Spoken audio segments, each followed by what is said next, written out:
Hi friends, welcome to Kalinga trader. Friends, कल जिस तरह हम लोग ने बात किया था, मार्केट तो थोड़ा बहुत हर किसी को ट्रैप किया हुआ है। क्योंकि हम लोग यही सोच रहे थे कि अगर इससे ऊपर जाएगा तो एक बाइंग मूवमेंट देखने को मिल सकता है।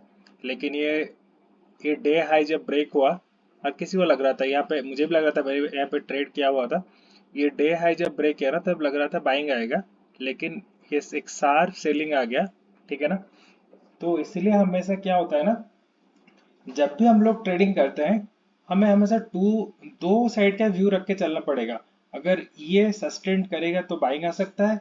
अगर ये फिर इसका लो चला गया तो उस टाइम में फिर हम लोगों को सेलिंग के साइड आना पड़ेगा, तभी जाके हम लोग ट्रेड कर पाएंगे। लेकिन क्या होता है ना, हम लोगों का इस तरह व्यू सडनली चेंज नहीं कर पाते, तभी जाके प्रॉब्लम होता है। लेकिन ये शार्प सेल बहुत ही फास्ट था। तो अगर स्टॉप लॉस सही से नहीं रखेंगे तो बड़ा बड़ा लॉस हो जाएगा। ठीक है ना फ्रेंड्स। तो इस तरह बैंक निफ्टी का ये हाल था। लेकिन निफ्टी ने तो पहले से ही सेलिंग आ गया था निफ्टी में बस अरे जस्ट पूरा प्रीवियस रेजिस्टेंस को रेस्पेक्ट किया, बस उधर से सेलिंग आ गया निफ्टी में। लेकिन बैंक निफ्टी तो थोड़ा बहुत गैप अप ओपनिंग हुआ, उसके बाद ये सेलिंग आया। ठीक है। देखते हैं नेक्स्ट, कल तो नेक्स्ट क्या नेक्स्ट मंथ का नया स्ट्राइक प्राइस आ जाएगा, उसके हिसाब से फिर प्लान करेंगे निफ्टी में। और जिस तरह हम लोगों ने बात किया था यूपीएल में क्या हुआ, देखिए। मैंने बोला था आपको कि अगर इसके ऊपर प्राइस सस्टेन करेगा, इसके ऊपर अगर प्राइस सस्टेन करेगा, तभी जाके बाइंग देख सकते हैं। तो ये छोटा सा एक मॉर्निंग में 9:15 में एक बाइंग आया होगा, लेकिन सेलर लोग ने एग्रेसिवली सेल कर दिया। ठीक है। लेकिन ये बार बार यहाँ पे बाइंग आ रहा है। लेकिन इसका जो चार्ट है ना, आपको इसको वॉच लिस्ट में पक्का रखना चाहिए। ठीक है। वॉच लिस्ट में पक्का रखना चाहिए। क्यों बोल रहा हूँ मैं, एक सेकंड में थोड़ा इसको और भी ज़्यादा आपको ये करा देता हूँ ना, तो फिर आपको इजी रहेगा। एक सेकंड दिखाता हूँ मैं आपको। इसको वॉच लिस्ट में अगर आप जो भी है, इसको वॉच लिस्ट में रखना चाहिए। क्यों, मैं दिखाता हूँ आपको। ये कंटिन्यूसली, ये जो रेजिस्टेंस है यहाँ पे, बहुत बार ये वीकली चार्ट में दिखा रहा हूँ, वीकली में भी ये बहुत बार, जब भी यहाँ से प्राइस आ जाता है, यहाँ से बार बार रिवर्स हो रहा है, बार बार रिवर्स हो रहा है। ठीक है। तो क्या होगा ना, मैं एक सेकंड, दिख रहा है, एक चीज तो दिख रहा है पक्का।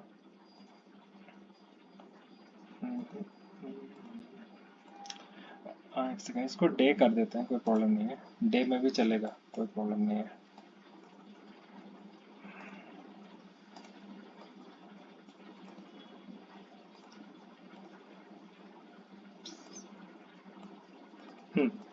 ये क्या हो रहा है, बार बार यहाँ पे जब भी प्राइस आता है एक रिवर्सल आ जाता है। तो इतने बार यहाँ पे ये मतलब क्या सपोर्ट में बार बार आके बाउंस हो रहा है ना।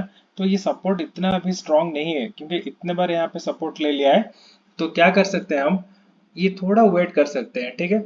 अगर ये ब्रेक हो गया, ये सपोर्ट अगर ब्रेक हो गया, तो आपको एक अच्छा खासा सेलिंग देखने को मिलेगा। तो इसके लिए प्लान कर सकते हैं, वॉच लिस्ट में इसको रखेंगे तो सही रहेगा। ठीक है। नहीं तो अगर इसके ऊपर अगर प्राइस ब्रेक करेगा, मैं एक सेकंड दिखाता हूँ आपको। दो व्यू इसीलिए हमेशा रहना चाहिए। ठीक है। लेकिन अगर इसके ऊपर निकलता है, अगर अराउंड 651 और इसके ऊपर अराउंड 650 के आसपास अगर निकलेगा ना, तभी आपको फिर से एक बैंक दिखेगा। फिर शायद यहाँ तक आ जाए 743 या 720 के आसपास आ जाएगा। फिर एक रिवर्सल आ सकता है, क्योंकि यहाँ पे बार बार ये रेजिस्टेंस टच हो रहा है, लेकिन ऊपर को तो ब्रेकआउट नहीं दे रहा है। दो चीज यहाँ पर वॉच करना पड़ेगा। ठीक है। फिर क्या हो गया, टाटा केमिकल। ठीक है। टाटा केमिकल में क्या हुआ, एक सेकेंड में दिखाता हूँ आपको। टाटा केमिकल में भी मैंने वैसे ही सेम चीज बोला हुआ था। अगर टाटा केमिकल में वही सेम चीज मैंने बताया था कि इसके ऊपर अगर प्राइस सस्टेन करेगा, तो फिर आप बाइंग देख सकते हैं। लेकिन मॉर्निंग से ही सेलिंग आ गया। इसलिए आप जब ट्रेड करते हैं ना, थोड़ा 9:15 9:30 तक वेट करेंगे, तभी सही रहेगा। तभी आपको पता चलेगा क्या हो रहा है एक्चुअली। तो ये बाइंग कहाँ से आई है, देखिए। कोई अगर बाय के लिए बोल रहा है, सेल के लिए बोल रहा है, उसका कोई रीजन होता है। ठीक है। मैंने कल एक चीज देख के बोला हुआ था, लेकिन ये क्या हुआ, देखो बाइंग कहाँ से आ गया, ये देखो बाइंग कहाँ से आ गया। तो ये जो प्रीवियस इसका ये पकड़ सकते हो, ये सपोर्ट में यहाँ से प्राइस टच हुआ, फिर बाइंग आ गया। ठीक है। तो इसके ऊपर सस्टेन करता तो आप लोग डेफिनेटली बाइंग का प्लान कर सकते थे। लेकिन वैसा तो नहीं हुआ, ये इस तरह रिवर्स आ गया। ठीक है, चलेगा, कोई प्रॉब्लम नहीं। तो यूपीएल को लेकिन वॉच लिस्ट में रखेंगे तभी सही रहेगा। टाटा केमिकल को अभी के लिए इग्नोर कर सकते हैं, नहीं तो अभी के लिए, हाँ अभी के लिए, क्योंकि केमिकल सेक्टर में कुछ भी जो भी कुछ इशू तो चल रहा है, इसीलिए अभी थोड़ा इसको इग्नोर कर सकते हैं, कोई प्रॉब्लम नहीं है। लेकिन सन फार्मा में देखेंगे ना, मैंने कल बोला हुआ था कि अगर इसके ऊपर ये प्राइस सस्टेन करेगा तो आपको एक अच्छा खासा बाइंग दिखने को मिलेगा। अगर कोई कल का वीडियो देखे होंगे ना, तो ये अच्छा खासा आपको बाइंग मिलेगा। देखो आपको क्या करना है, 9:15 9:30 में थोड़ा आपको वेट करना पड़ेगा। आप सोचेंगे कि ये प्राइस एक जल्दी से आप मुझे दे दे, हम लोग को एंट्री नहीं मिलेगा। कभी कभी ऐसा होता है, लेकिन आप जल्दबाजी में एंट्री करेंगे ना, तभी वही प्रॉब्लम होता है ना। अब ये देखो ये मॉर्निंग में किस तरह हो गया, मैंने बोला था बाइंग अगर इसके ऊपर सस्टेन करेगा, ठीक है। लेकिन अगर आप धड़ से इसके ऊपर एंट्री कर जाएंगे ना, तो आपको स्टॉप लॉस, मैंने स्टॉप लॉस भी इसी एरिया में रखा था, तो आप अगर ट्रेड लिए होंगे तो स्टॉप लॉस हिट होगा ही, स्टॉप लॉस हिट हुआ होगा आपका, ठीक है। इसीलिए थोड़ा आपको वेट करना पड़ेगा क्या हो रहा है, उसके बाद आप एंट्री कर सकते हैं। लेकिन सन फार्मा ने अच्छा खासा आपको टारगेट दे दिया, ठीक है। सन फार्मा में फिर भी अपमूव, एक अपमूव तो बाकी है, अभी भी ये अप ट्रेंड में चलेगा। जो लोग इन्वेस्टेड है वो लोग इन्वेस्ट करके रख सकते हैं, कोई प्रॉब्लम नहीं है इस चार्ट में, ठीक है। लेकिन और एक दूसरा है ना, मैं दिखाता हूँ आपको, टाटा मोटर्स आपको वॉच लिस्ट में रखना चाहिए। मैं क्यों बोल रहा हूँ टाटा टाटा मोटर्स आपको वॉच लिस्ट में रखना चाहिए। ये कंटिन्यूअसली अराउंड अपमूव, ये कंटिन्यूअसली दिया हुआ है, ठीक है, कंटिन्यूअसली अपमूव दिया हुआ है। आप क्या कर सकते हैं इसको, सेकंड में इसको 15 मिनट्स कर देता तो आपको इजी रहेगा। आप एक थोड़ा इसको काम कर सकते हैं ना, टाटा मोटर्स को वॉच लिस्ट में इसीलिए रखने के लिए मैं बोल रहा हूँ। ये जो कैंडल आया था 9:15 को, ये टाटा मोटर्स का कल रिजल्ट आया था, ठीक है। तो जिसके वजह से एक बहुत अच्छा खासा प्रॉफिट हुआ है टाटा मोटर्स में। जो उसका ईयर एंड ईयर में जो ग्रोथ है वो बहुत ही अच्छा हुआ है। तो इसके वजह से टाटा मोटर्स में ये वाला स्ट्रॉन्ग बाइंग आ गया था। तो ये आप एक मार्क करके टाटा मोटर्स भी रख सकते हैं। अगर इसके ऊपर आपको प्राइस दिखेगा 664 के ऊपर वन से प्राइस क्रॉस करेगा ना, तो आप यहाँ पे प्लान कर सकते हैं, बाइंग के लिए प्लान कर सकते हैं, और एक बड़ा मूव दिखाएगा, ठीक है। रिसेंटली इसको वॉच लिस्ट में रखना बहुत जरूरी है। यहाँ पे आपका स्टॉप लॉस आ जाएगा 658 के आसपास, आपका स्टॉप लॉस रहेगा, उसके हिसाब से आप बाय कर सकते हैं, ठीक है। लेकिन ये क्या होगा, अगर इस लाइन से 635 से नीचे अगर ये आ गया ना आपको, इसीलिए हमसे बोलते हैं दोनों व्यू रखना है, ठीक है। 635 के नीचे अगर आ गया ये, तो फिर आप एक सेलिंग के लिए प्लान करेंगे, तो आपको एक अच्छा खासा सेलिंग का मिनिमम तो यहाँ तक आ जाना चाहिए। अगर आप सेलिंग इसके नीचे अगर प्राइस आया तो आपको एक अच्छा खासा सेलिंग देखने को मिलेगा। यहाँ तक आ सकता है, नहीं तो मिनिमम इतना तक तो आ जाना चाहिए, क्योंकि अभी तक इतना बड़ा कोई प्रॉफिट बुकिंग अभी तक नहीं हुआ है इसमें, ठीक है। तो ये एक वॉच लिस्ट में टाटा मोटर्स को रख सकते हैं।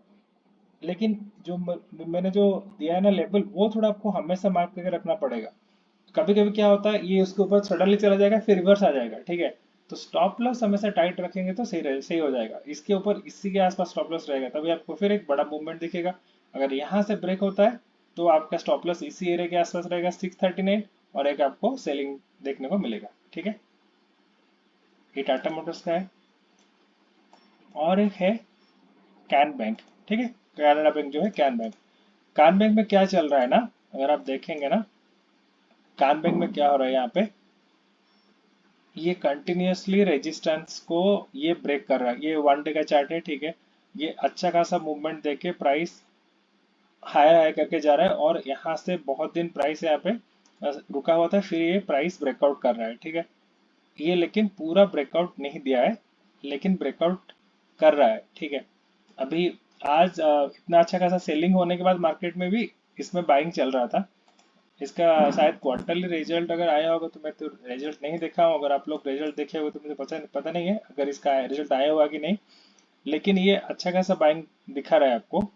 तो आप क्या कर सकते हैं इसमें, इसी एरिया के आसपास आपका स्टॉप लॉस रहेगा 645 के आसपास आपका स्टॉप लॉस रहेगा। 645 या फिर इसके नहीं, इसी एरिया में 643 41 में आसपास आपका स्टॉप लॉस रहेगा। इसके ऊपर वंस प्राइस सस्टेन करेगा ना, क्योंकि ये दो बार ये रेजिस्टेंस के लिए थोड़ा काम कर रहा है, इसलिए थोड़ा नीचे आ जा रहा है, कोई प्रॉब्लम नहीं है। लेकिन इतने का अच्छा खासा सेलिंग के बाद इसमें बाइंग आ रहा है ना, तो इसको भी वॉच लिस्ट में रख सकते हैं। अगर इसके ऊपर प्राइस सस्टेन करेगा 646 के, सॉरी 646 के ऊपर अगर प्राइस सस्टेन करता है ना, तो आपको ये अच्छा खासा बैंक दिखा सकता है। मिनिमम अच्छा खासा आपको 660 या फिर 644 का टारगेट आपको आ जाएगा। तो यहाँ पे इसी एरिया में आपका स्टॉप लॉस रहेगा, लेकिन केयरफुली इसको करना है, क्योंकि अगर इसके नीचे आ गया ना 641 के आसपास, अगर नीचे आ गया, नीचे आ जाएगा, अभी तो नहीं लग रहा है नीचे आएगा करके। अगर इसके नीचे आएगा तो फिर आपको कोई बैंक का प्लान नहीं करना है इसमें। सेलिंग तो इसमें नहीं करना है, क्योंकि ये बहुत ही अच्छा खासा बैंक चल रहा है, तो सेलिंग इसमें प्लान नहीं करेंगे। अगर इसके ऊपर आ गया तो आप फिर आप बैंक के लिए प्लान कर सकते हैं। ठीक है, ठीक है फ्रेंड्स। और एक चीज है, और एक कौन सा था क्या, हम्म, और एक था जील था शायद। हाँ, ये एक है ना, ये भी बहुत अच्छा खासा कुछ ब्रेकआउट देने के प्लान में है। ये इसको देखेंगे जील में ना, ये बहुत अच्छा खासा कुछ ब्रेकआउट देने का प्लान में चल रहा है। ये उसका, ये भी डे का चार्ट है। ठीक है, ये यहाँ पे एक आपको थोड़ा, मैं इतना कुछ कंफ्यूजन होगा लेकिन कंफ्यूज नहीं करता, मैं आपको डिस्क्राइब कर देता हूँ। ये पहले यहाँ पे एक ब्रेकआउट हुआ, ठीक है, फास्ट ब्रेकआउट हुआ, मैं इसको रिमूव कर देता हूँ। फिर इसको अगर देखेंगे, ये एक रेजिस्टेंस था, इसके ऊपर अभी प्राइस सस्टेन कर रहा है। ठीक है, इसके ऊपर प्राइस सस्टेन कर रहा है, तो क्या कर सकते हैं, इसको मैं रिमूव कर देता हूँ। अभी आज के दिन में भी इसी के ऊपर प्राइस सस्टेन कर रहा है। ठीक है, ये जिस तरह एक बाइंग आया था फिर एक सेलिंग आया, तो ये एक बाइंग जा रहा है, एक थोड़ा रिट्रेस यहाँ से प्राइस रिट्रेस करने में आ सकता है, 230 के अराउंड आ सकता है। ठीक है, 230 के आसपास आ सकता है। अगर यहाँ पे 230 में आसपास आ गया ना, तो आपका स्टॉप लॉस कहाँ पर आएगा पता है, 228। कुछ बड़ा स्टॉप लॉस नहीं डालेंगे यहाँ पे, 228 या फिर 226 में आपका स्टॉप लॉस रहेगा। आपको एक बाइंग दिख सकता है, मिनिमम 256 के आसपास आपका बाइंग आ जाएगा मिनिमम नियर फ्यूचर में, क्योंकि ये भी एक रेजिस्टेंस का टाइप काम कर सकता है। तो ज्यादा बड़ा अगर स्ट्रॉन्ग बाइंग रहा तो ये ब्रेकआउट, ये सब ब्रेक होकर चला जाएगा, कोई प्रॉब्लम नहीं है। लेकिन मिनिमम यहाँ तक आ जाना चाहिए मिनिमम। लेकिन अगर इससे वेट करेंगे, अभी धड़ से एंट्री नहीं करेंगे, लेकिन अब वेट करेंगे, अगर ये 230 229 के आसपास आता है तो फिर आराम से ये 227 का स्टॉप लॉस रख के बाइंग कर सकते हैं, एक मूवमेंट आ जाएगा। अगर इसके ऊपर ही सस्टेन कर रहा है, ठीक है, इसके ऊपर अगर प्राइस अगर गैप अप ओपन हो गया या फिर बड़ा वाला कुछ हो गया ना, तो फिर आपको यहाँ पे स्टॉप लॉस डाल देंगे। अगर इसके ऊपर प्राइस रुका 248 के ऊपर अगर आपका प्राइस आ गया ना, तो आराम से यहाँ पे 237 या 238 में स्टॉप लॉस रख के फिर एक मिनिमम 256 का बाइंग के लिए आप देख सकते हैं। ठीक है फ्रेंड्स, आप लोग थोड़ा कमेंट और लाइक थोड़ा बताओ, तो फिर पता चलेगा। अच्छा, आप लोग को वीडियो तो देख रहे हो, आपको कौन सा और वीडियो देखने के लिए अच्छा लगेगा, तो फिर बताएंगे कमेंट सेक्शन में, तो मैं उसके ऊपर थोड़ा काम करने की कोशिश करूंगा। ठीक है, thank you friends, thank you for watching. Video थोड़ा लंबा हो जा रहा है, लेकिन आपको ये वीडियो में देखने के लिए सीखने के लिए बहुत कुछ है। ठीक है।